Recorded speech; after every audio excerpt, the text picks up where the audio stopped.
Oke, assalamualaikum warahmatullahi wabarakatuh. Nah, jadi di sini kami akan mempresentasikan gitu tentang sistem yang sudah kami buat yaitu perancangan sistem antrian online pada klinik berbasis web. Nah, sebelum mulai kita perkenalkan diri dulu. Yang pertama itu ada Usi Cantika dengan NIM akhiran 08 dan saya sendiri Haikal Maulana Aji dengan NIM akhiran 59. Lalu ada Rizwan Faturrahman dengan NIM akhiran 78. Oke, selanjutnya akan saya serahkan kepada rekan saya.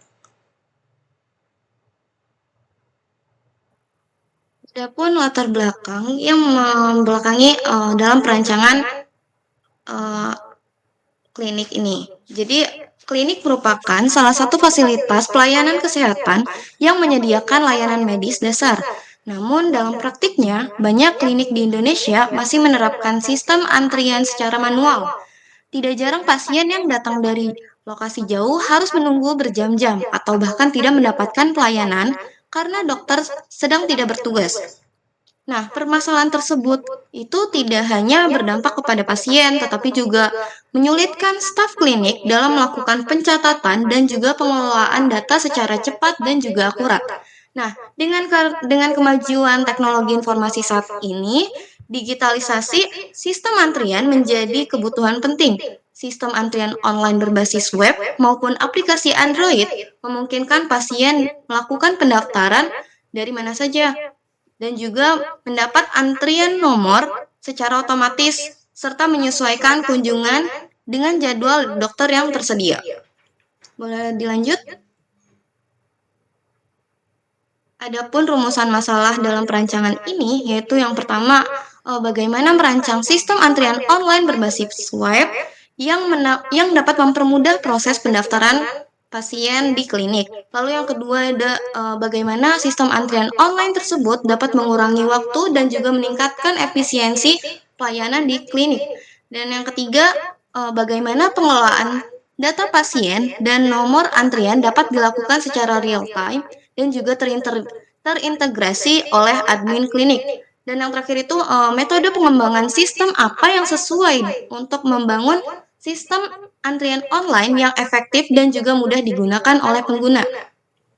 Boleh dilanjut?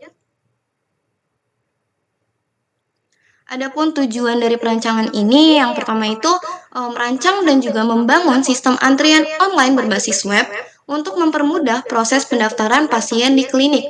Yang kedua itu mengurangi waktu untuk menunggu pasien dan juga meningkatkan efisiensi pelayanan melalui sistem antrian yang terintegrasi.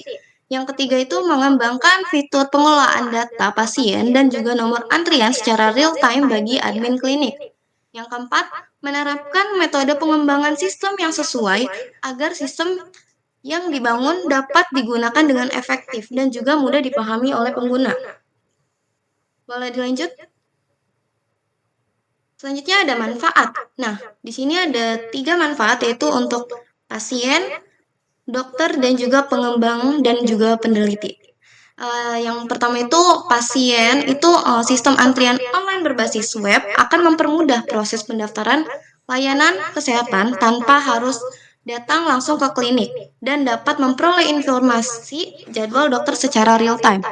Nah, bagi pihak klinik, sistem ini dapat membantu dalam pengelolaan data pasien dan nomor antrian secara efisien dan juga terstruktur, meningkatkan produktivitas staf, serta mengurangi antrian fisik dan potensi kerumunan di ruang tunggu. Nah, yang terakhir itu bagi pengembang dan peneliti. Peneliti ini menjadi sarana untuk menerapkan keilmuan di bidang rekayasa perangkat lunak dan sistem informasi kesehatan. Selanjutnya, adapun ruang lingkup pembahasan yang dalam perancangan ini yaitu yang pertama itu kita cuma fiturnya pendaftaran pasien dan yang kedua itu pengambilan nomor antrian secara dari meningkatnya efisiensi pelayanan di klinik, lalu pengelola data pasien oleh admin, dan yang keempat itu ada informasi jadwal praktik dokter. Selanjutnya,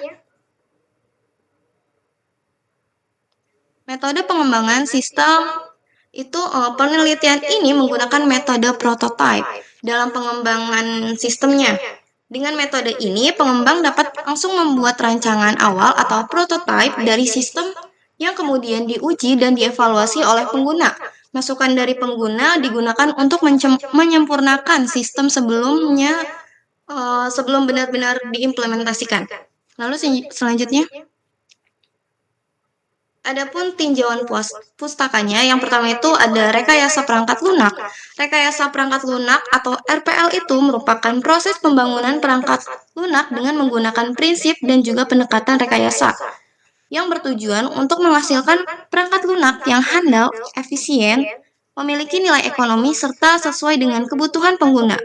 RPL tidak hanya berfokus pada proses teknik pengkodean, tetapi juga pada manajemen proyek perangkat lunak dari awal hingga akhir.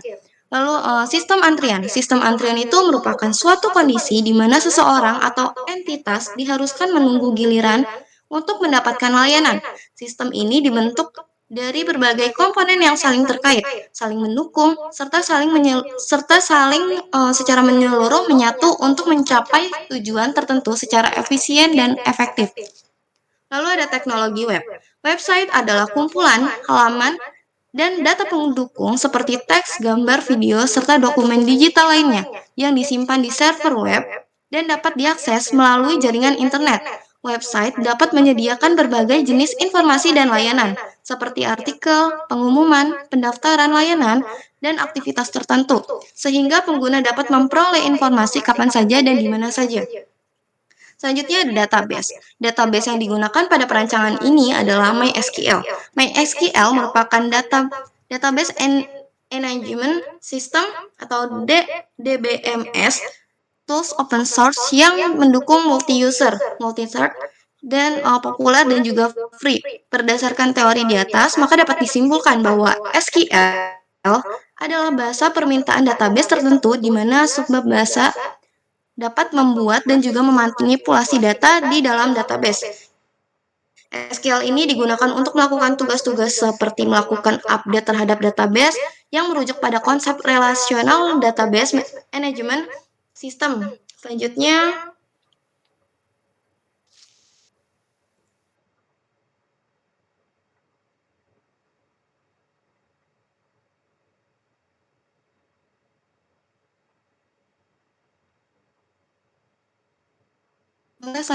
slide selanjutnya. Lalu aplikasi atau perangkat berbasis open source yang biasa kita gunakan secara gratis untuk melakukan pemrograman ataupun administrasi pada database MySQL. Tools yang digunakan UI UX itu UI UX itu sendiri adalah singkatan dari user interface dan user experience.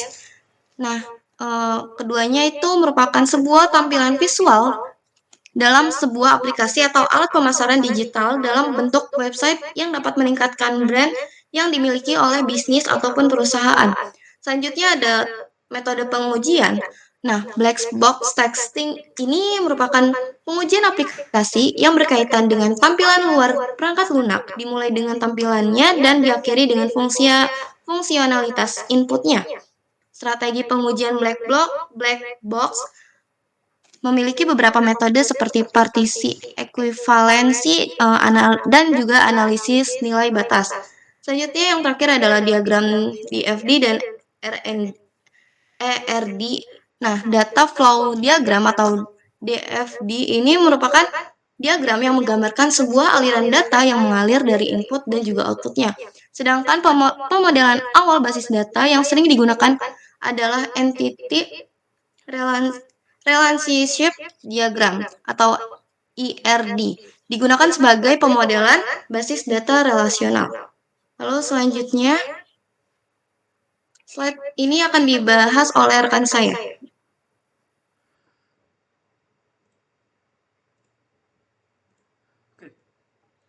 Oke, terima kasih kepada si Cantika ya. Sekarang ini bahasan tentang analisis sistem ya.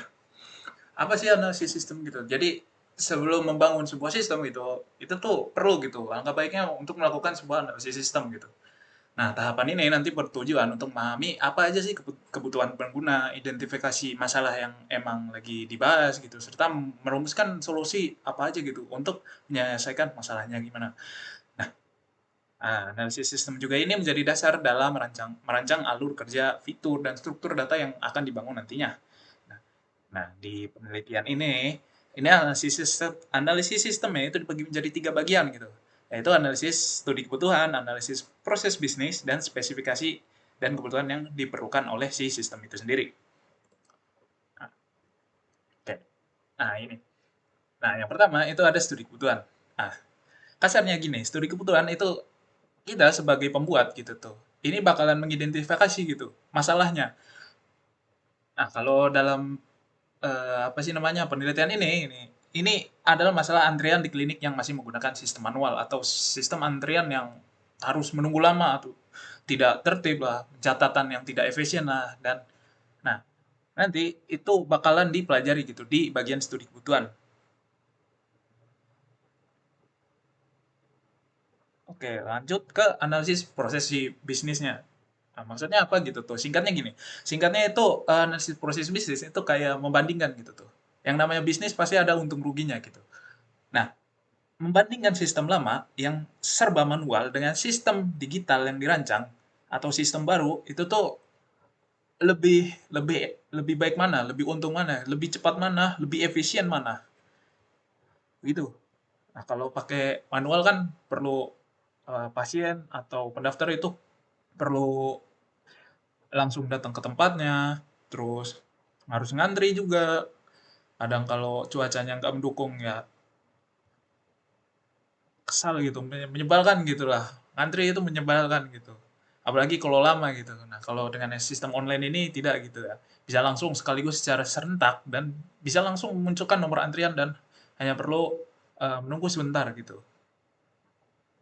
Nah, terus ada lagi yang namanya spesifikasi kebutuhan perangkat lunak.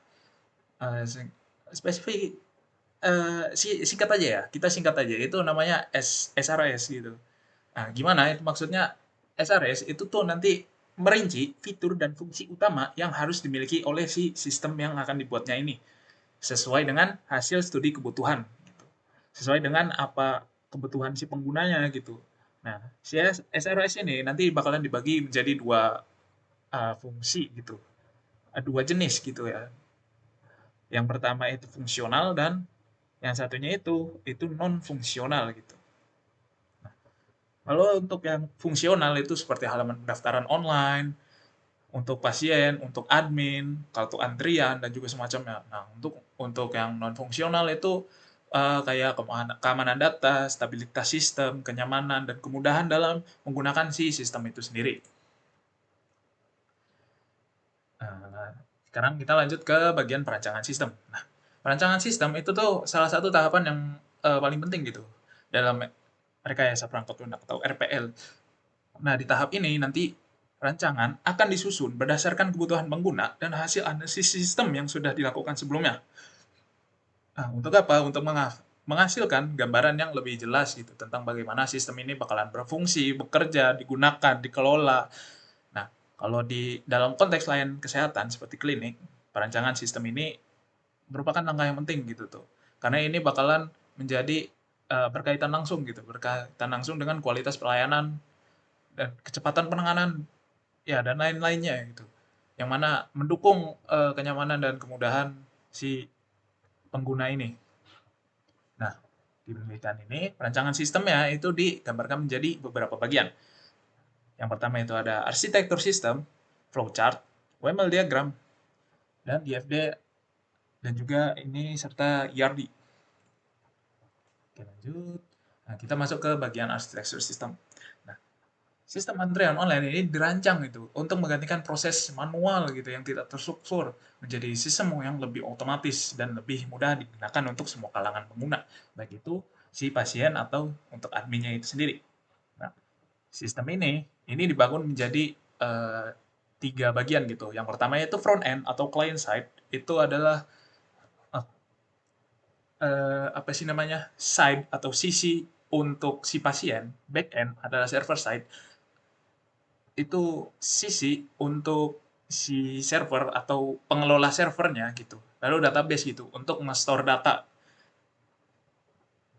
Nge-store data, data apa aja gitu yang ada di sistem itu nanti bakalan di-store di database.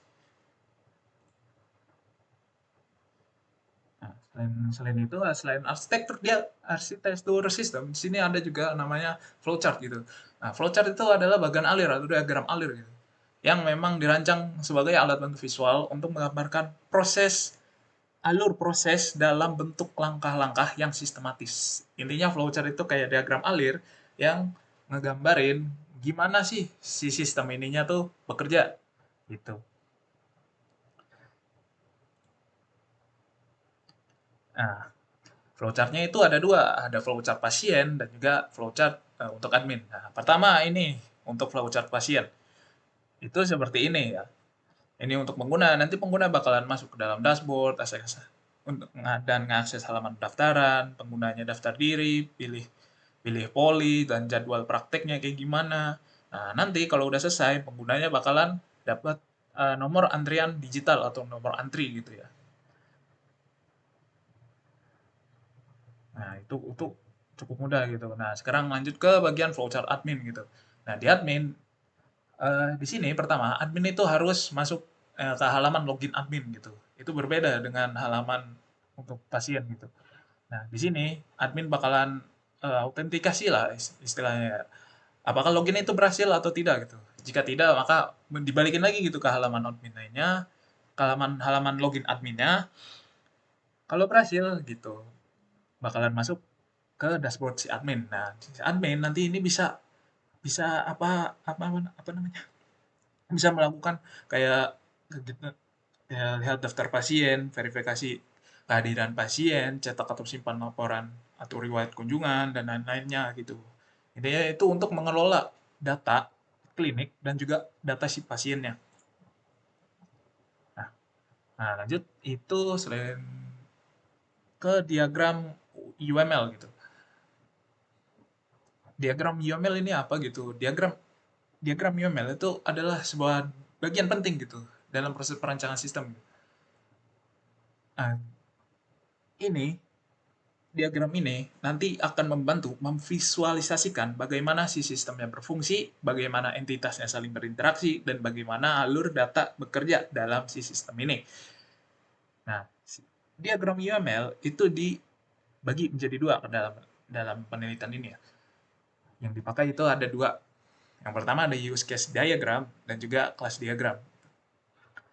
Keduanya beda gitu. Yang pertama itu use case diagram.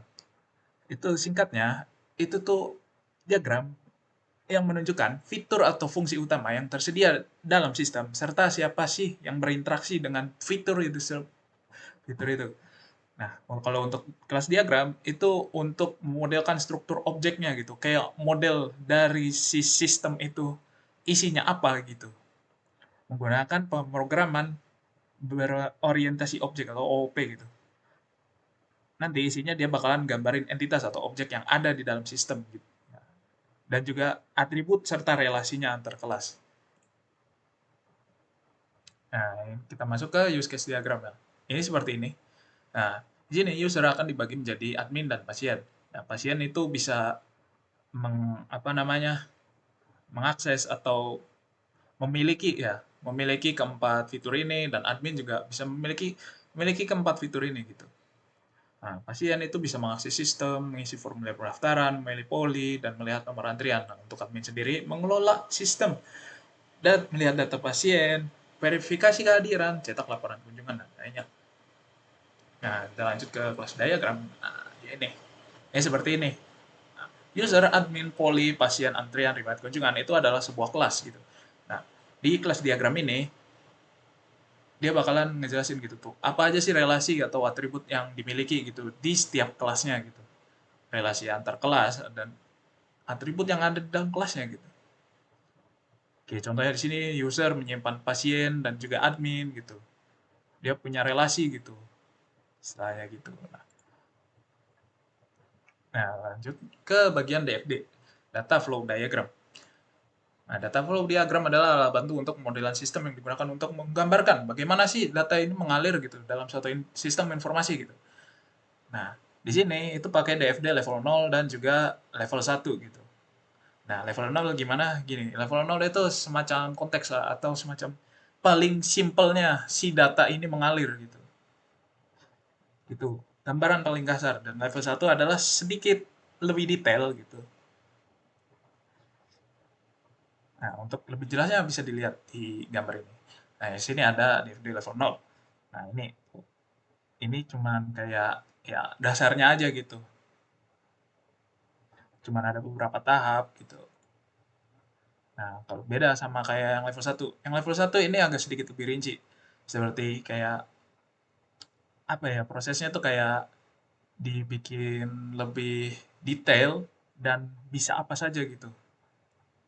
Ini seperti pada contoh di gambar ini di 1.0 nanti dia pasien mengisi formulir, 2.0 pasien memilih poli gitu.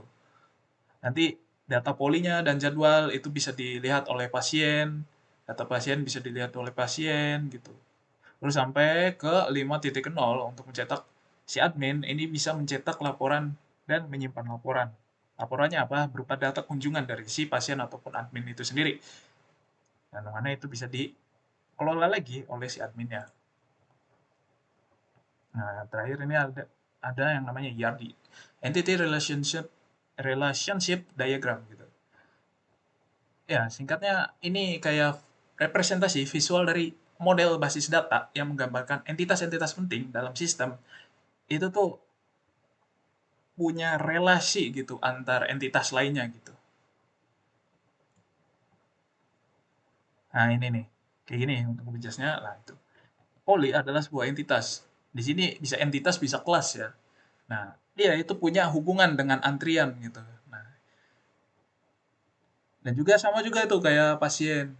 Si pasien itu punya hubungan dengan antrian. Nah, antrian-antriannya itu ada di keterangan sebelah sini. Nah, misalnya kayak pasien dan antrian. Nah, seorang pasien itu cuma bisa memiliki satu antrian dan satu antrian hanya bisa dimiliki oleh satu orang pasien. Jadi nomor antrian itu cuma bisa dimiliki oleh satu orang pasien.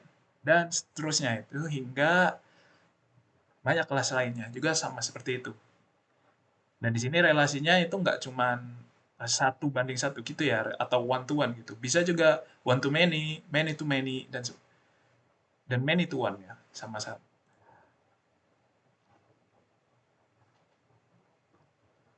Oke, selanjutnya akan dilanjutkan oleh rekan saya. Adanya dipersilahkan. Saya akan melanjutkan materi tentang desain antarmuka pengguna UI design. Desain antarmuka pengguna pada sistem antrian online klinik ini dibuat untuk memberikan pengalaman pengguna yang penggunaannya sederhana, efisien, dan intuitif bagi dua jenis pengguna utama yaitu pasien dan admin klinik. Desain dilakukan menggunakan tools Figma yang memungkinkan membuat wireframe dan prototipe interaktif secara cepat dan kolaboratif. Desain antarmuka mempertimbangkan prinsip UI UX dengan fokus pada kesederhanaan navigasi, yaitu menu dan tombol ditata agar mudah ditemukan. Yang kedua ada konsistensi visual, yaitu warna, ikon, dan font seragam di seluruh tampilan. Yang ketiga ada aksesibilitas, yaitu dapat digunakan di desktop dan mobile browser. Selanjutnya ada responsive, yaitu menampilkan suatu ukuran layar. Yang terakhir ada kontras warna dan keterbacaan. Penting agar nyaman digunakan oleh berbagai kalangan. Boleh di next.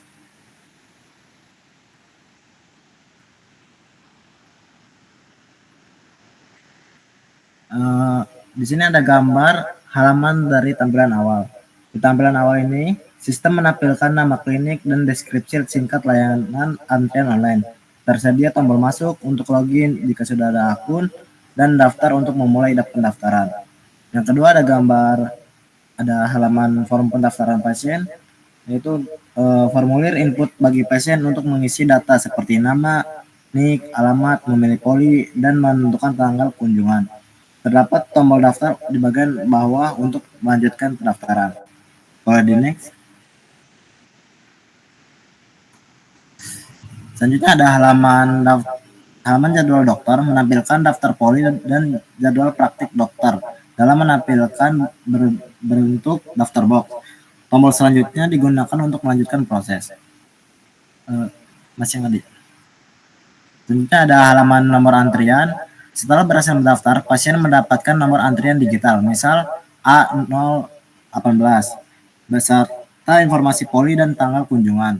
Tersedia tombol unduh untuk menyimpan nomor antrian, lalu tombol kembali untuk kembali ke halaman utama. Boleh di next. Lalu ada bagian admin. Forum login khusus admin terdiri dari input user dan password, serta tombol login untuk masuk ke sistem pengelolaan antrian. Di sebelah kanan ada dashboard admin, menampilkan ringkasan statistik berupa jumlah antrian aktif dan jumlah pasien yang telah mendaftar. Menu navigasi terletak di sebelah kiri.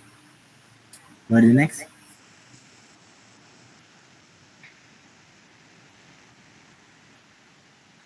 Selanjutnya ada halaman antrian saat ini. Memperlihatkan informasi poli yang sedang berjalan beserta nomor antrian terakhir yang sedang dilayani.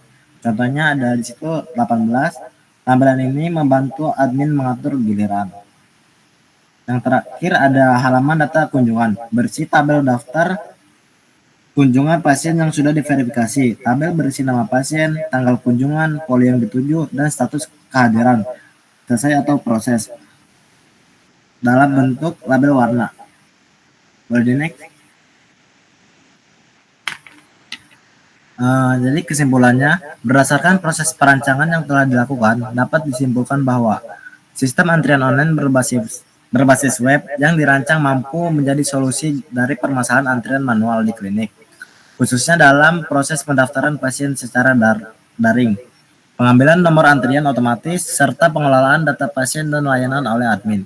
Proses desain antarmuka menggunakan tool Figma telah berhasil memvisualisasikan alur kerja secara jelas melalui prototipe tampilan yang dirancang secara modern, minimalis, dan responsif. Antarmuka dibuat dengan mempertimbangkan prinsip UI UX sehingga mudah digunakan oleh pasien maupun admin. Nah, ketiga ada fitur-fitur utama yang dirancang dalam prototipe seperti halaman pendaftaran, jadwal poli, halaman nomor antrian, dashboard admin, dan laporan kunjungan telah menggambarkan kebutuhan sistem secara menyeluruh dan selaras dengan spesifikasi yang ditentukan di awal. Meskipun simulasi pengujian fungsional secara teknis belum dilakukan secara mendalam, desain sistem yang telah dirancang dapat menjadi dasar untuk implementasi dan pengujian lebih lanjut guna memastikan kelayakan dan stabilitasnya sebelum digunakan secara nyata. Dengan selesainya perancangan ini, sistem diharapkan mampu meningkatkan efisiensi layanan klinik dan kenyamanan pasien, serta dapat dikembangkan lebih lanjut untuk skala implementasi yang lebih besar dan kompleks. Mulai di next. Selanjutnya ada bagian saran untuk pengembangan dan implementasi lebih lanjut. Berikut beberapa saran yang dapat dipertimbangkan. Yang pertama ada pengembangan fitur tambahan sistem dapat dikembangkan lebih lanjut dengan menambahkan fitur notifikasi otomatis melalui SMS atau WhatsApp, pengingatan jadwal, serta integrasi chat konsultasi secara antara pasien dan petugas guna meningkatkan kenyamanan dan efisiensi komunikasi. Yang kedua ada integrasi dengan rekam medis elektronik atau RME. Pengembangan ke depan sebaiknya mencakup integrasi dengan sistem rekam medis elektronik, sehingga data antrian dapat terhubung langsung dengan riwayat pelayanan medis secara digital dan terpusat. Yang ketiga, peningkatan keamanan sistem. Diperlukan penguatan sistem dari sisi keamanan data melalui penggunaan enkripsi dan validasi multilevel, terutama karena sistem menangani data pribadi pasien yang bersifat sensitif. Yang keempat, responsif. Di berbagai perangkat antarmuka, pengguna dapat disempurnakan agar lebih optimal pada perangkat mobile, mengingat banyak pasien mengakses sistem melalui ponsel. Yang terakhir, Pengujian lebih luas, uji coba sistem sebaiknya dilakukan dalam skala lebih luas dengan pengguna sebenarnya di klinik, agar didapatkan feedback langsung dari pengguna untuk perbaikan sistem sebelum implementasi penuh. Dengan penerapan saran-saran tersebut, sistem antrian online ini diharapkan tidak hanya berfungsi secara teknis, tetapi juga mampu memberikan pengalaman pelayanan yang lebih baik bagi pasien dan tenaga administrasi klinik.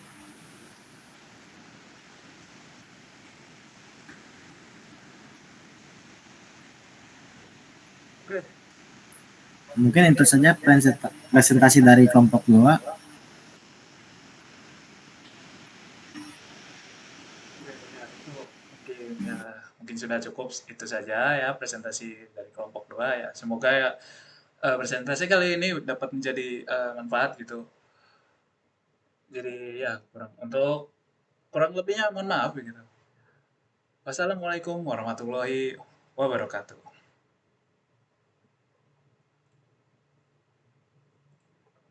Oh,